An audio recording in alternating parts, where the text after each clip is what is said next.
Este es un tema, yo le he puesto como título, El Señor es mi fortaleza. Y van a entender por qué se llama así. Em, el Salmo, empezamos con el Salmo 28, capítulo 7 al 8. Este salmo dice, Jehová es mi fortaleza y mi escudo.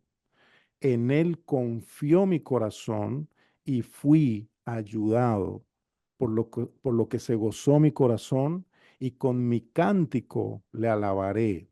Dice el versículo 8, Jehová es la fortaleza de su pueblo y el refugio salvador de su ungido. Este versículo número 7 habla de que nuestro Señor, que Jehová es nuestra fortaleza y nuestro escudo. Y por cuanto Él es nuestra fortaleza y por cuanto Él es nuestro escudo, entonces dice, sigue diciendo el versículo, en Él confió mi corazón y fui ayudado, por lo que se gozó mi corazón y con mi cántico le alabaré. La Biblia nos dice en diferentes salmos, que no tengo el tiempo para tocar todos, pero solamente tomé este como referencia. La Biblia dice que el Señor es nuestra fortaleza. El Señor está supuesto a ser nuestra fortaleza, nuestro castillo. Nosotros hemos hablado anteriormente de que Él es nuestro refugio y también hablamos del castillo y también hablamos de lo que significa el castillo. Hablamos de los muros también como tipo de protección de Dios, no solamente para nuestro hogar, sino para nuestras vidas. Y en este caso le voy a hablar un poco más de lo que son las fortalezas.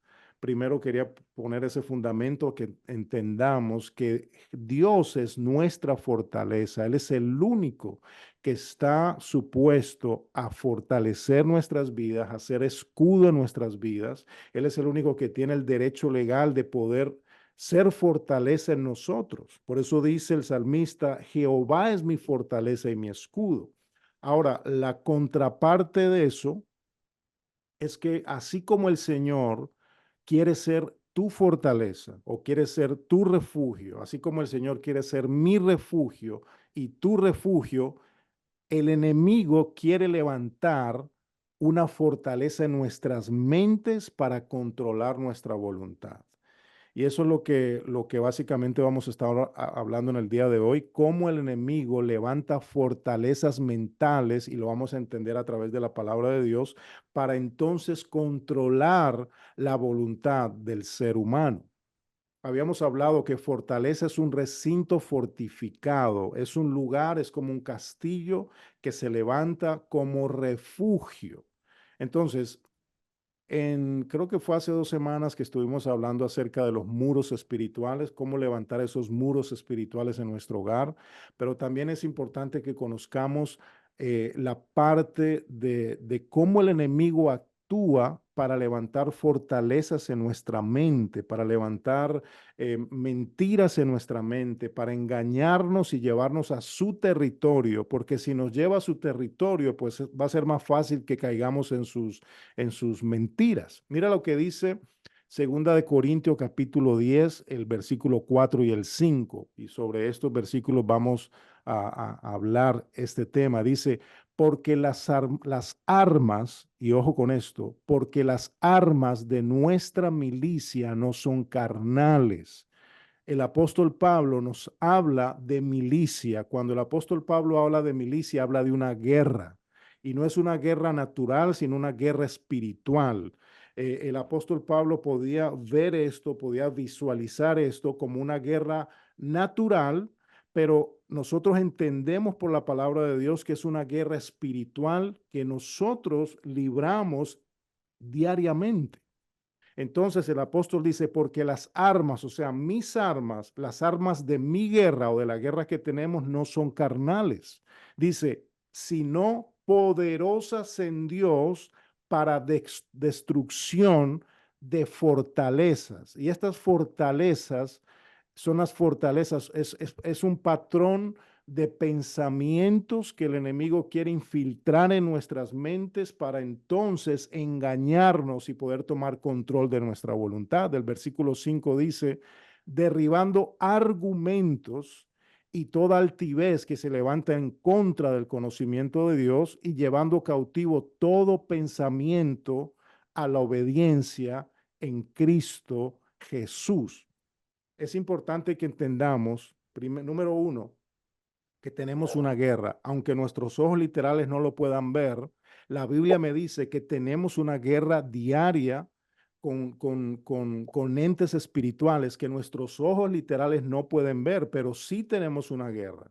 Tenemos una guerra y mi arma para yo pelear, lo hemos hablado anteriormente, no es carnal, sino espiritual. Hemos hablado anteriormente que tenemos la oración, que tenemos el ayuno, que principalmente tenemos la palabra de Dios para batallar todas estas cosas que se vienen en contra de nosotros, pero hoy vamos a entender un poquito más y cómo nosotros debemos derribar estas fortalezas que se levantan, amados, en nuestra mente. Yo le he dicho anteriormente que la batalla que todo cristiano, que todo creyente tiene está en su mente. Nosotros no tenemos una batalla literal, nosotros no tenemos una batalla con carne y sangre, como dice la Biblia. Nuestra batalla, más que literal, es espiritual y por eso tenemos que concentrarnos en lo espiritual, porque Dios es espíritu, porque Dios está luchando a favor de nosotros y para nosotros poder entender esta batalla espiritual que tenemos es necesario que conozcamos estas verdades espirituales. El libro de Jeremías, capítulo 46, versículo 15, mire lo que dice Dios. Dice, porque ha sido derribada tu fortaleza, en pregunta, no pudo mantenerse firme porque Jehová la empujó. En pocas palabras, las fortalezas que se levantan en la vida de un ser humano, el que tiene el poder para derribar esas fortalezas es simplemente Dios, es el Señor. Él dice que las fortalezas que el diablo quiere levantar en tu casa, en tu vida, en tu familia o en tu mente, es Dios que empuja esa fortaleza para que se derribe. Es Dios quien empuja ese castillo que no es de Dios para que se dañe, para que no te haga daño a ti. Por eso él dice en esta palabra, no pudo mantenerse firme esa fortaleza porque Jehová la empujó. Entonces, mi refugio, como decía el salmista, él es mi fortaleza, él es mi castillo, él es mi alto refugio. La fortaleza es un lugar desde donde alguien o algo lo opera. ¿Ok? Y eso tenemos que entenderlo. Fortaleza es un lugar desde donde alguien o algo lo opera, sea Dios que esté operando en tu vida porque le has dado el espacio al Señor que tome el control de tu corazón, más no de tu mente, porque Dios no controla a nadie. Le hemos dicho, Señor, entra a mi corazón. Jesús dice, yo estoy a la puerta y llamo. Si tú abres la puerta, yo voy a entrar y voy a cenar contigo y tú vas a cenar conmigo. Entonces, si Dios es el que opera y si Dios es el que está contigo, si Dios es el que está dentro de ti, si Dios es el que es el amo de tu vida, si Él es el Señor de tu vida, pues entonces el Espíritu Santo va a operar dentro de ti, va a operar en tu mente. Por eso el apóstol dice lo que leímos anteriormente, llevando todo pensamiento cautivo a la obediencia en Cristo Jesús. Si es Dios el que está sentado en el sofá de tu corazón, pues entonces es el que va a operar desde adentro para afuera. Pero una fortaleza es una muralla o un castillo edificado a lo largo de una vida con mentiras del enemigo. Yo quiero hacer este paréntesis porque estamos hablando de Dios como nuestra fortaleza, pero tenemos que entender que la Biblia habla de fortalezas que se levantan en nuestra mente y que son como mentiras edificadas en forma de castillo que se posesionan aquí en la mente. Y son mentiras del enemigo. Y eso lo vamos a ver más claramente. Hemos hablado también que el ser humano es un ser tripartito. La palabra tripartito significa que somos es tres, y eso se lo voy a hablar conforme a lo que dice la palabra de Dios. Dice en Primera de Tesalonicenses capítulo 5, versículo 23, y el mismo Dios de paz os santifique por completo. Todo vuestro ser, espíritu, alma y cuerpo sea guardado irreprensible para la venida de nuestro Señor Jesús. Este versículo nos habla claramente cómo nosotros somos o fuimos hechos o somos hechos a la imagen de Dios, pero la Biblia nos dice que somos espíritu, que somos alma y que somos cuerpo. Entonces yo le voy a explicar así por encima qué es lo que maneja el espíritu en tu vida y qué es lo que maneja el alma en tu vida o en nuestras vidas. Porque somos compuestos por, primeramente, espíritu. El espíritu viene de Dios y dentro de ti hay espíritu y ese espíritu es el que te da vida. Cuando una persona fallece, ese espíritu, dice la Biblia, que regresa a su padre y entonces el cuerpo fallece. Entonces, el espíritu, dentro de tu espíritu está la comunión, está la intuición y está la conciencia dentro del espíritu. O sea, acuérdese, somos alma, o vamos a decirlo en orden, espíritu, alma y cuerpo. Vamos a hablar del espíritu. En el espíritu, que no lo ves, dentro de ese espíritu que está dentro de ti, ese espíritu es el que controla la comunión, es el que controla la intuición y es el que controla la conciencia. La comunión es la comunión directa con Dios. Tu espíritu es el que se comunica directamente con Dios. Yo no sé si a usted le ha pasado anteriormente que siente una voz dentro de usted, algo que le dice eso no está bien, algo que le dice o algo que le trae a la mente algo que usted no lo estaba pensando, es porque mi espíritu o tu espíritu constantemente está en comunicación con su Padre Celestial, con el Espíritu Santo. Mi espíritu es el que tiene la habilidad de conectarse con Dios porque Dios es espíritu. Esa facultad la tiene usted y la tengo yo. Yo tengo la facultad de acercarme a Dios y de comunicarme con Él espíritu a espíritu, porque el velo se rompió. Entonces, comunión es eso que me da la habilidad de comunicarme con Dios, de tener una comunión directa con Dios. Ahora, la intuición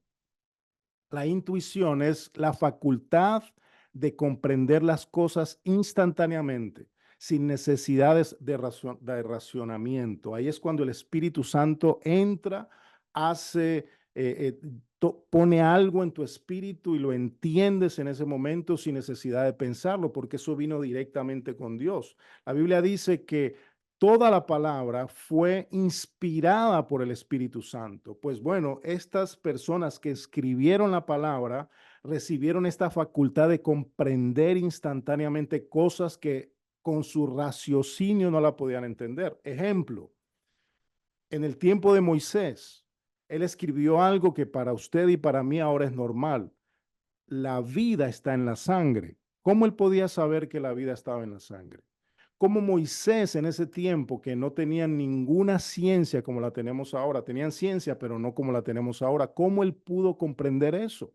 Fue porque Dios se lo reveló, fue porque Dios le habló, fue porque él lo entendió instantáneamente, llegó a su espíritu y lo escribió, cosas que ni él mismo entendía. Amados, esa es el beneficio que nosotros tenemos en nuestro espíritu. Por eso es importante poder diferenciar lo que es el espíritu del ser humano y lo que es el alma del ser humano. Ahora vamos al alma, pero primero le voy a hablar de lo que es la conciencia que está en el espíritu.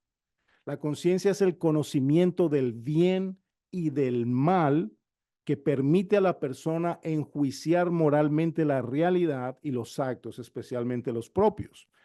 La conciencia es la que me dice a mí esto está bien o esto está mal. Es el Espíritu de Dios hablándote a la conciencia, diciéndote no hagas esto, no te metas por ahí, eso está mal. Es el mismo Dios hablándole a mi espíritu. Yo sé que a ustedes les ha pasado. Yo no puedo ser el único.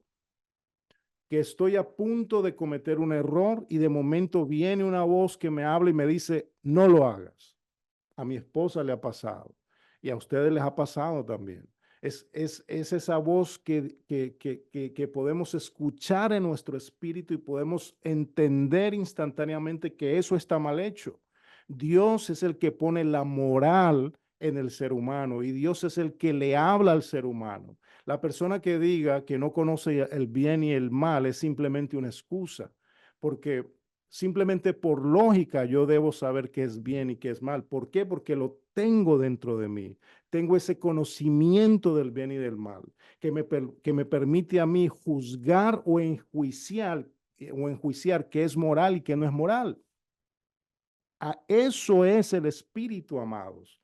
Eso es la facultad del espíritu dentro de ti y dentro de mí. Ahora, vamos a la parte donde nos vamos a concentrar más, el alma. ¿Qué es el alma? Ya entendemos que el espíritu es la parte de Dios que tiene el hombre dentro de sí. Y dentro del espíritu está eso que le hablé, la comunión, la intuición y la conciencia, que no voy a abundar mucho en eso. El alma del ser humano, amados, es lo que se pierde o lo que se salva. Es lo que realmente es usted. El alma es lo que se salva a través de Cristo Jesús. Por el sacrificio de Jesús en la cruz del Calvario, mi alma y tu alma tiene acceso a Dios, tiene acceso al cielo. Cuando el Espíritu de Dios, el Espíritu que está dentro de nosotros, se regresa a su Padre Celestial, el alma, el alma que está dentro de ti, que eres tú. ¿Y qué es lo que está en el alma? En el alma está el intelecto, en el alma está las emociones y en el alma está la voluntad. El intelecto, las emociones y la voluntad. Ahora, ¿qué es el intelecto? El intelecto es la habilidad de yo poder pensar. El intelecto es la habilidad de yo poder razonar. El intelecto es la habilidad de yo poder decir esto es así y yo poder meditar y poder pensar y poder sacar conclusiones. Eso ustedes lo saben. Las emociones son la manera natural en la que los seres humanos reaccionamos a lo que ocurre a nuestro alrededor. Todos tenemos emociones y las emociones no son malas. El problema es que las emociones nos pueden llevar a situaciones de aún perder nuestras vidas. Hay personas que por una emoción han perdido su vida. Hay personas que han reaccionado con rabia, que es una emoción, y han causado una tragedia. ¿Ok? Esas son las emociones. Ahora, ¿qué es la voluntad? La voluntad es la facultad de decidir y ordenar la propia conducta. Y esto es lo que el enemigo quiere controlar en la vida del ser humano. Porque si el enemigo puede controlar nuestra voluntad, pues entonces va a controlar nuestro destino. ¿Ok? Acuérdese lo que le dije anteriormente, que la batalla que nosotros tenemos la tenemos en la mente. En la mente es que se maquinan los grandes pecados, las grandes matanzas, los grandes robos, las violaciones, todas las cosas que usted puede imaginar, todas se maquinan en la mente. Por eso la Biblia nos habla claramente y nos dice que la mente, amados, es el campo de batalla. Por eso el apóstol Pablo nos dice que tenemos con la palabra de Dios llevar cautiva todo pensamiento que se nos venga a la mente, porque los pensamientos que vienen del enemigo son como dardos para dañar una persona, para desviar una persona, para hacer que la persona o pierda su vida o arregle su vida, porque esta es la batalla, en la mente es el campo de batalla. Y eso es algo, amados, que cuando estudiamos la palabra de Dios nos damos cuenta que todos los siervos de Dios, todos los hijos de Dios han tenido que batallar estas grandes guerras en su mente. El alma es el principal objetivo en una batalla espiritual. Ese es el objetivo, pero el campo de batalla es la mente, porque en ella, ojo con esto, está la voluntad. Es decir, esa capacidad de yo poder elegir. Y eso es lo que el enemigo le apunta, a controlar mi voluntad, a controlar mis pensamientos. Aunque él no conoce mis pensamientos, sí puede manipular mis pensamientos con dardos. Mire lo que dice el libro de Deuteronomio 30:19. Dice, a los cielos y a la tierra llamo por testigos hoy contra vosotros, que os he puesto delante la vida y la muerte, la bendición y la maldición. Escoge pues la vida para que vivas tú y tu descendencia. ¿Qué es lo que está diciendo Dios en estos versículos? Yo te estoy poniendo delante de ti lo que es la vida y la muerte, la bendición y la maldición. Tú eres el que toma la decisión. Ya Dios hizo lo que tenía que hacer. Ya Jesús murió por nosotros en la cruz del Calvario. Ya Jesús nos mostró el camino al Padre. Ya Jesús hizo lo que tenía que hacer. Él entregó su cuerpo, entregó su sangre, entregó su vida, nos enseñó cómo es o cuál es el camino. Por eso él dijo, yo soy el camino, la verdad y la vida, y nadie viene al Padre si no es a través de mí. Y Dios el Padre está diciendo en estos versículos, yo ya hice mi trabajo. Y entonces ahora pongo delante de ustedes la decisión. Delante de ti pongo la vida y pongo la muerte, pongo la bendición y pongo la maldición. Entonces, escoge tú pues la vida para que vivas tú y tu descendencia, porque mis decisiones, amados, no solamente me afectan a mí personalmente, afectan a mi esposa, afectan a mis hijos, afectan a mis amigos, afectan a mi familia cercana o lejana. Las decisiones que yo tome hoy directamente afectan el destino que va a tomar mi vida.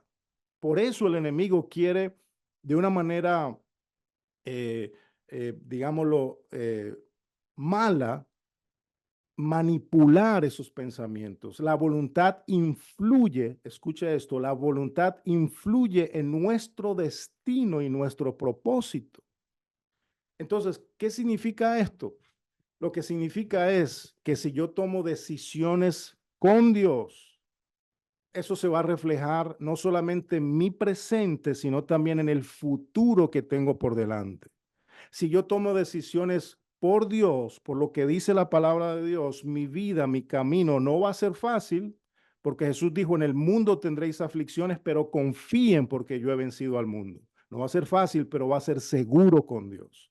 No va a ser fácil, vamos a tener aflicción, muchas veces nos vamos a enfermar, pero vamos a estar seguros en las manos de Dios, y cuando tomemos una decisión apresurada que no es de Dios, Dios me va a encaminar porque Él es el que está sentado en el trono del corazón del ser humano. Si Él está sentado en el trono de tu corazón, amados, así te equivoques, así tomes una mala decisión, así peques en un momento determinado, pues Dios te va a encaminar nuevamente porque Él es el dueño de tu vida. Él sabe que le vamos a fallar. No somos perfectos. Vamos a ser perfectos cuando estemos con Él. Por eso es importante que Él sea el dueño de mi mente, de mi corazón, de mi vida, que Él sea la fortaleza de mi alma, como dice el salmista, al principio lo leímos.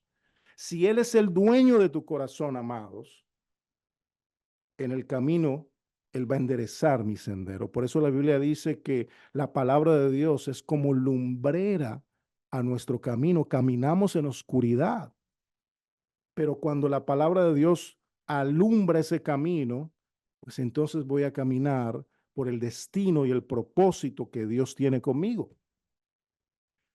Escucha esto, la voluntad es a lo que el diablo le apunta. Esos son dardos del enemigo, esos son dardos que tira la mente, son pensamientos que tira tu mente. Una persona que esté pasando, digamos, por una depresión, una persona que esté pasando por ansiedad, una persona que esté pasando por estrés, su mente está frágil, su corazón está, digámoslo, compungido de alguna manera, está en un momento de debilidad, y en ese momento de debilidad es cuando el enemigo, cuando el diablo puede tomar ventaja tirar dardos a la mente, esas personas que normalmente están pasando por momentos o por cuestiones de que se quieren suicidar, lo que escuchan en su mente son palabras.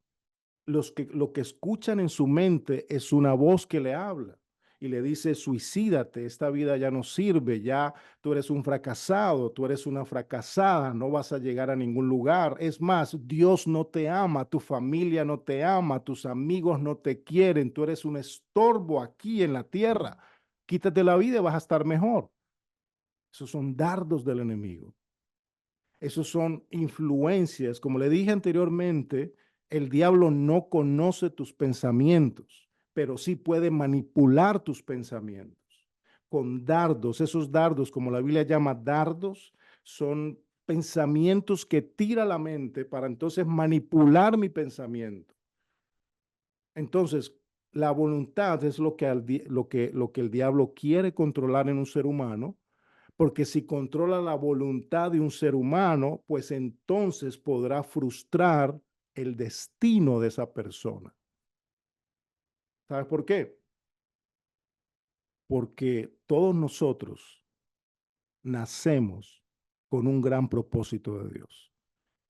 Tú naciste con un gran propósito de Dios. No importa si tienes 10, 15, 20, 30, 80 años, Dios tiene un propósito con cada persona que Él tiene aquí en la tierra. En el libro de los Salmos, capítulo 139, del 14 al 16, escucha bien esto, yo creo que lo hemos tratado aquí. Mira lo que dice el versículo 14, dice, te alabaré porque formidables, maravillosas son tus obras. Estoy maravillado, dice el salmista David. Mi alma lo sabe muy bien. Dice el versículo 15, no fue encubierto de ti mi cuerpo, bien que en lo oculto fui formado, hablando del vientre de la madre. Y dice, y entretejido en lo más profundo de la tierra, está hablando metafóricamente, pero está hablando del vientre de la madre. Mira lo que dice el versículo 16, y ese es el versículo que me impacta. Dice, mi embrión vieron tus ojos. Esta palabra, mi embrión vieron tus ojos, literalmente es, tus ojos vieron mi cuerpo en gestación. Amados, esto lo dice el rey David. ¿Cómo él sabía eso? Fue una revelación de Dios. Fue Dios hablándole a su espíritu. Él entendió que Dios desde el vientre de su madre tenía propósito con él. Dice, tus ojos vieron mi cuerpo en gestación. Por eso nosotros estamos en contra de lo que es el aborto. Hemos hablado de eso. Porque aunque mucha gente diga que es un feto, y es un feto, pero es un ser viviente. Cuando el niño está creciendo en el vientre de la madre, ya Dios pone el propósito en ese niño. Ya Dios está obrando en el vientre de la madre. Mujeres, por eso ustedes son privilegiadas de Dios. Las mujeres que han dado a luz, las mujeres que tienen hijos. Este versículo me dice que las manos de Dios estuvieron en tu vientre creando, formando ese niño. Por eso una persona que, que comete un aborto, que hace un aborto, está cortando el propósito de Dios en el vientre de una mujer. Y esto es muy delicado. ¿Por qué? Porque es el mismo Dios que está obrando en el vientre de una mujer. Es Dios, son los ojos de Dios sobre esa criatura.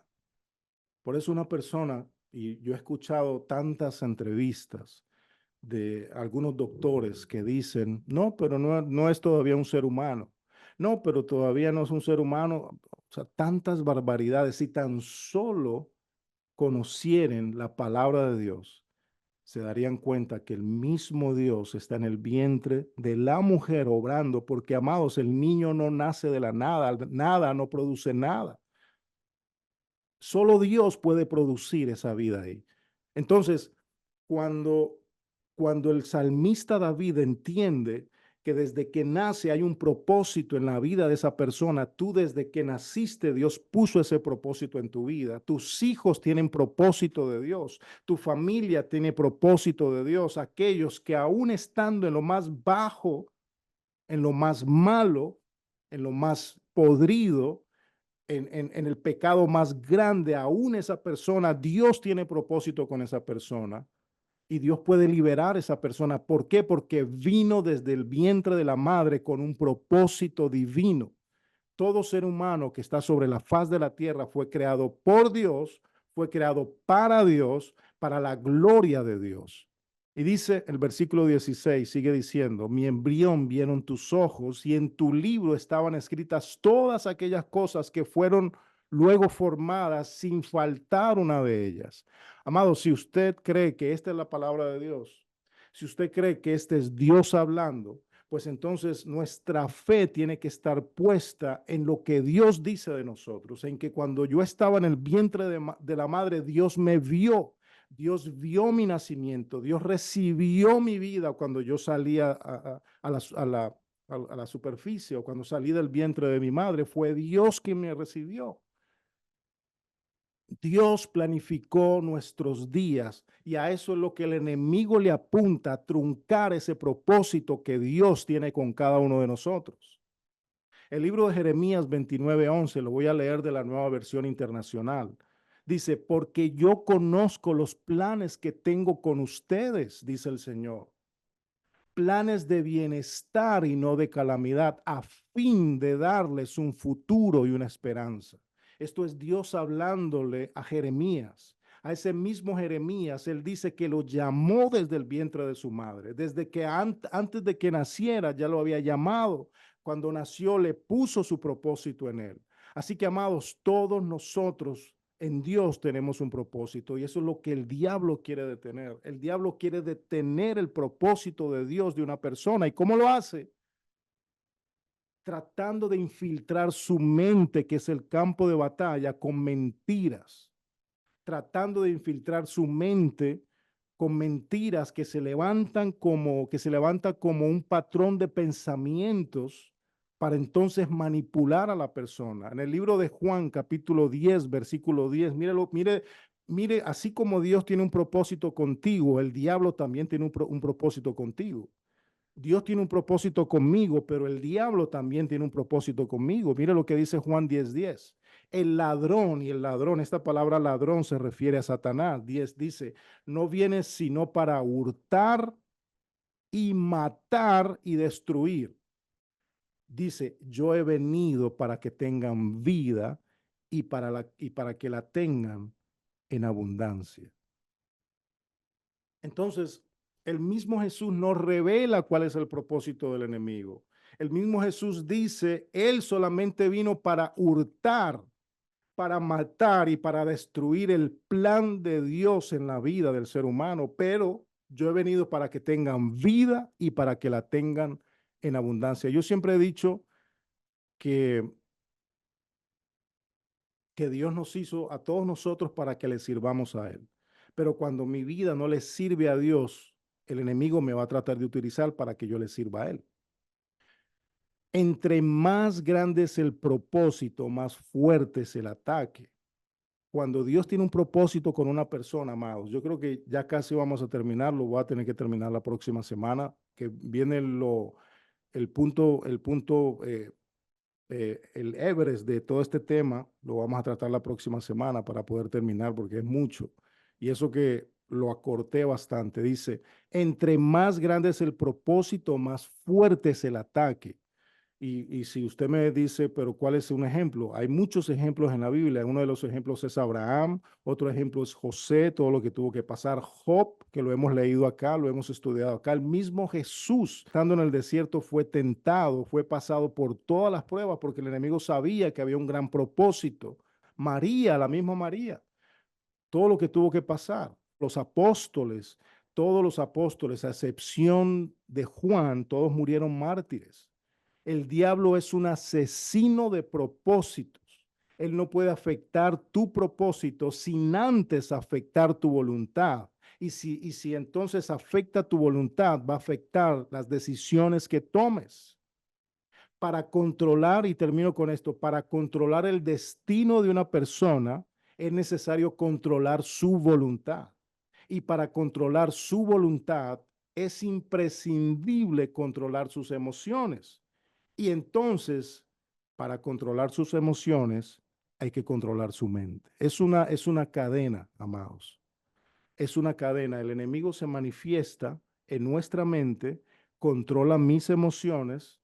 Entonces, si controla mis emociones, va a controlar mi voluntad y ahí va a afectar el propósito que Dios tiene conmigo. La próxima semana vamos a terminar esto, vamos a ver las partes principales, lo que dice la palabra de Dios acerca de este tema. Vamos a hablar del objetivo que tiene el enemigo, cómo podemos combatir esto, cómo podemos pelear esos ataques en la mente, porque acuérdese de esto, la batalla de todo cristiano, de todo creyente, de toda persona que cree en Dios, de toda persona que se acerca a Dios, la batalla es en la mente y todos los días vamos a tener estas luchas que vamos a tener que batallar, pero con la palabra de Dios, con lo que Dios dice en su palabra, vamos a salir victoriosos y Dios va a orar a favor nuestro. Dios va a orar a tu favor.